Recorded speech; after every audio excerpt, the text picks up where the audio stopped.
Hello दोस्त, sky unlimited YouTube channel पर आप सभी का स्वागत है।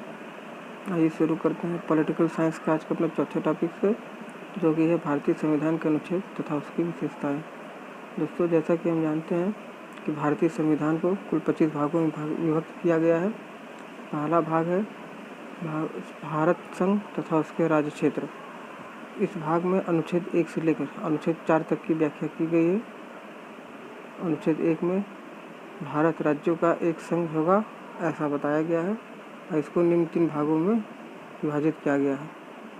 पहला है भारत के राज्य क्षेत्र, भारत के संघ क्षेत्र तथा भारत द्वारा अधिकृत किए गए क्षेत्र। दोस्तों, भारत के राज्य क्षेत्र भारत के संघ क्षेत्र से ज़्यादा विस्तृत है। दोस्तों, दूसरा है अनुच्छेद 2 संघ में नए राज्य का प्रवेश तथा उनका गठन। दोस्तों, नए राज्य के प्रवेश से मतलब ऐसा राज्य जो पहले से ही भारतीय संघ में हो, और नए राज्य के गठन से मतलब है जिनका पहले अस्तित्व नहीं था, किंतु प्रशासनिक सुविधा या अन्य कारण नए राज्यों का गठन हो। उसकी व्याख्या अनुच्छेद 2 में की गई है। अनुच्छेद 3 नए राज्यों के निर्माण तथा वर्तमान राज्य के क्षेत्रों, सीमाओं या नामों में परिवर्तन संसद विधि द्वारा कर सकती है। अनुच्छेद 3 के अनुसार दोस्तों, इस अनुच्छेद में नए राज्यों के पुनर्सीमांकन करने के नए तरीके से तथा उसके नामों का परिवर्तन करती है।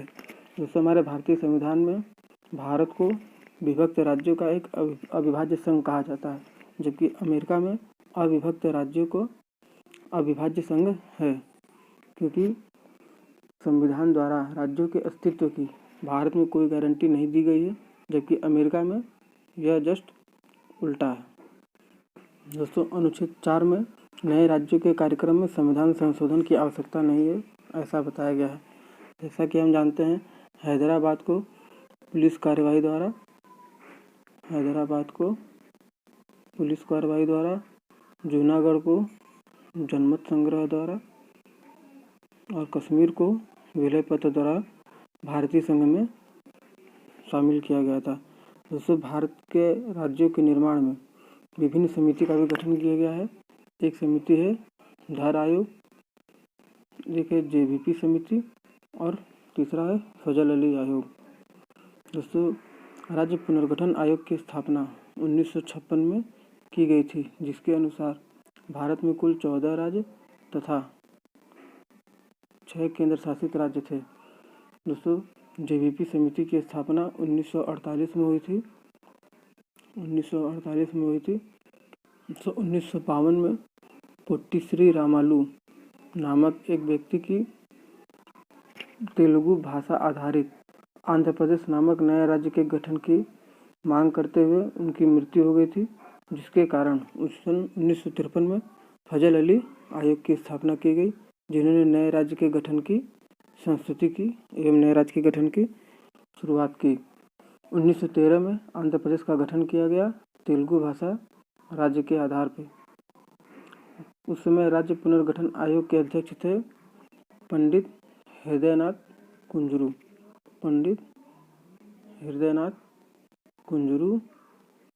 KM पडिक्कर। दोस्तों, ये दोनों राज्य पुनर्गठन आयोग के सदस्य थे। दोस्तों, भारतीय संविधान के भाग 2 में भारतीय नागरिकता का उल्लेख किया गया है, जो कि अनुच्छेद 5 से लेकर अनुच्छेद 11 तक वर्णित है।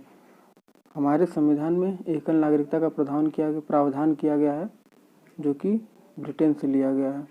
दोस्तों, भारतीय नागरिकता अधिनियम 1955 के अनुसार भारतीय नागरिकता निम्न 5 विधियों द्वारा ली जा सकती है: जन्म के आधार पर, वंश परंपरा के आधार पर, पंजीकरण द्वारा, प्राकृतिक रूप से, भू विस्तार या क्षेत्र समाविष्टि द्वारा। दोस्तों, भारतीय नागरिकता अधिनियम 1955 में अब तक 8 बार संशोधन हो चुके हैं। दोस्तों, अनुच्छेद 5 में मूल निवासियों की व्याख्या की गई है। दोस्तों, मूल निवासी का मतलब यह है कि जिनका भारत में जन्म हुआ हो या माता या पिता दोनों में से कोई एक 1942 से भारत में रह रहा हो,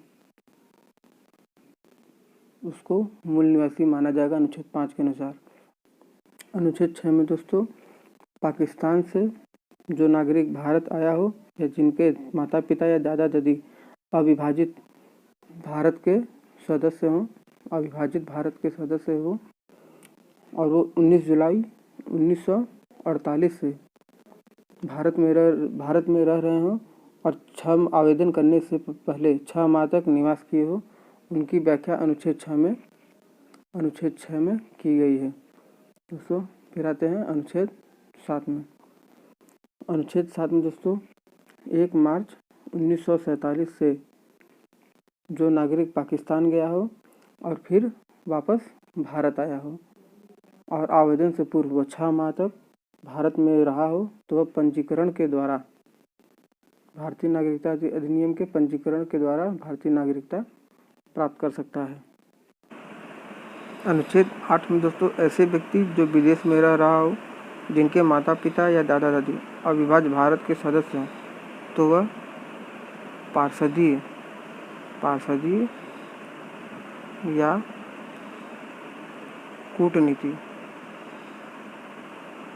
कूटनीति के द्वारा पंजीकरण के आधार पर अनुच्छेद 8 के अनुसार भारत की नागरिकता ग्रहण कर सकता है। दोस्तों अनुच्छेद 9 भारतीय नागरिकता को निरस्त करने के संबंध में है।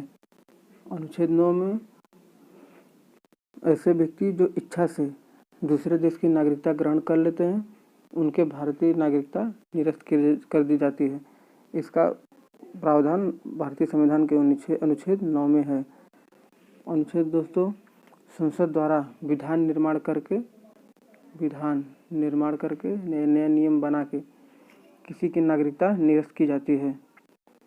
और दोस्तों अनुच्छेद 11 में नागरिकता संबंधी या निरस्तता संबंधी विधि बनाने हेतु नियम अनुच्छेद 11 में दिए गए हैं। भारतीय संविधान द्वारा किसी भारतीय की नागरिकता 3 विधियों से समाप्त की जाती है: स्वैच्छिक त्याग से, किसी अन्य देश की नागरिकता ले लेने से और सरकार द्वारा नागरिकता छीनने से। इन 3 विधियों द्वारा दोस्तों किसी भी व्यक्ति की नागरिकता का अंत हो सकता है। भारतीय संविधान के भाग 3 में मौलिक अधिकारों की व्याख्या की गई है, जो कि अनुच्छेद 12 से लेकर अनुच्छेद 35 तक इसका वर्णन है। मौलिक अधिकार संयुक्त राज्य अमेरिका के संविधान से लिया गया है और भारतीय संविधान के भाग 3 को भारत का मैग्ना कार्टा या भारत का अधिकार पत्र भी कहते हैं। भारतीय संविधान के भाग 3 को दोस्तों भारतीय संविधान में कुल 6 मौलिक अधिकार हैं, किंतु मूल संविधान में कुल 7 मौलिक अधिकारों की व्याख्या की गई थी। लेकिन संपत्ति के अधिकार को दोस्तों मूल अधिकारों की सूची से हटा दिया गया। इस तरह हमारे कुल 6 मौलिक अधिकार हैं: समता का अधिकार, स्वतंत्रता का अधिकार, शोषण के विरुद्ध अधिकार, धार्मिक स्वतंत्रता का अधिकार, संस्कृति या शिक्षा संबंधी अधिकार, संवैधानिक उपचारों का अधिकार। अनुच्छेद 32। अनुच्छेद 12 में दोस्तों राज्य की परिभाषा दी गई है। ऐसी निजी इकाई जो राज्य की संस्था की तरह कार्य करती है, उसे भी राज्य माना जाएगा और मूल अधिकारों के कानून होने पर उच्चतम न्यायालय में इसको चुनौती दी जा सकती है। निजी इकाई दोस्तों ऐसे मतलब LIC, ONGC, ये सभी राज्य की परिभाषा के अंतर्गत आते हैं। दोस्तों अगला अनुच्छेद है अनुच्छेद 13, मूल अधिकारों की असंगत विधियाँ। ऐसी विधि जो दोस्तों मूल अधिकारों के खिलाफ हो, उसको हम अनुच्छेद 13 के अंतर्गत हम उस विधि को असंगत मानेंगे और अनुच्छेद 32 के आधार पर सुप्रीम कोर्ट में तथा अनुच्छेद 326 के आधार पर हाई कोर्ट में जाकर इस असंगत विधि को शून्य किया जा सकता है। अगला है दोस्तों समता का अधिकार, जो कि अनुच्छेद 14 से लेकर अनुच्छेद 18 तक इसका वर्णन है। आइए देखते हैं दोस्तों अनुच्छेद 14।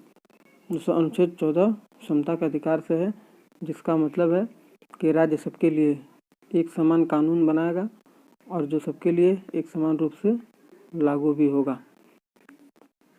अगला है दोस्तों अनुच्छेद 15। अनुच्छेद 15 में धर्म, जाति, लिंग, वंश तथा जन्म के आधार पर भेदभाव नहीं कर सकते हैं।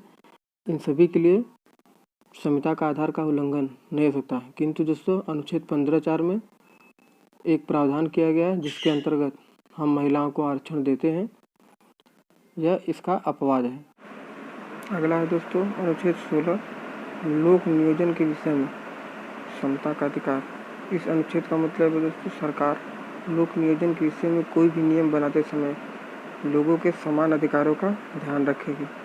किंतु दोस्तों अनुच्छेद 16(4) इस अनुच्छेद का एक अपवाद है जिसके अंतर्गत SC ST तथा OBC वर्ग को आरक्षण प्रदान किया जाता है अनुच्छेद 16(4) के अंतर्गत।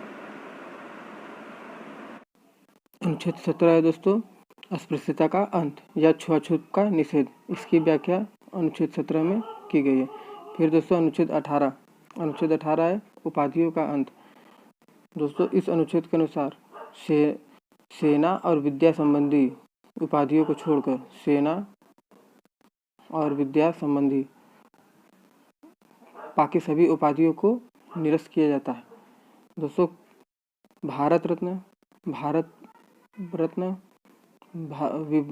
पद्म विभूषण और पद्मश्री ये सभी भारत सरकार द्वारा प्रदान किए जाते हैं। किंतु ये दोस्तों ये सभी उपाधि नहीं है और भारत के पुरस्कार के अंतर्गत आते हैं, इसलिए भारत सरकार द्वारा इसको हर वर्ष दिया जाता है। तो दोस्तों हमारा आज का यह वीडियो यहीं समाप्त होता है। यह वीडियो आपको कैसा लगा और अगर अच्छा लगा हो तो कृपया लाइक, शेयर एंड सब्सक्राइब जरूर करें।